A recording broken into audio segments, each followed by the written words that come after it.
एक बार की बात है, एक छोटे से गांव के पास एक घना जंगल था। उस जंगल में कई जानवर रहते थे, लेकिन सबसे खास था एक बुद्धिमान बंदर जिसका नाम मोनू था। मोनू बहुत चालाक था, लेकिन उसे हमेशा किसी न किसी परेशानी में फंसा रहता था। गांव में एक लड़का मोहन रहता था, जो बहुत दयालु और समझदार था। मोहन को जानवरों से बहुत प्यार था और वह अक्सर जंगल में जाकर उनके साथ समय बिताया करता था। एक दिन मोहन जंगल में घूमते हुए मोनू से मिला। मोनू पेड़ पर बैठा था और उसे देखकर अचानक गिरने वाला था। मोहन ने जल्दी से दौड़कर उसे पकड़ लिया और बचा लिया। मोनू ने डरते हुए कहा, धन्यवाद मोहन, अगर तुम नहीं आते तो मैं गिरकर चोटिल हो जाता। मोहन हंसते हुए बोला, कोई बात नहीं मोनू, मैं तो तुम्हारी मदद करना चाहता था। अब बताओ, तुम ऐसे पेड़ों से क्यों कूदते हो मोनू?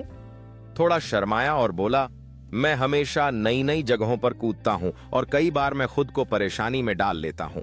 अब मुझे डर लग रहा है कि कहीं मैं फिर से गिर न जाऊं। मोहन ने समझाया, तुम जैसे समझदार बंदर को कभी भी बिना सोचे समझे कूदने का काम नहीं करना चाहिए। अगर तुम्हें कोई जगह सुरक्षित नहीं लग रही हो तो वहां मत कूदो। मोनू ने मोहन की बातें गौर से सुनी और उसने ठान लिया कि अब वह अपनी हर छलांग सोच समझकर लगाएगा। इसके बाद मोनू और मोहन अच्छे दोस्त बन गए और वे दोनों अक्सर जंगल में मिलते रहते थे।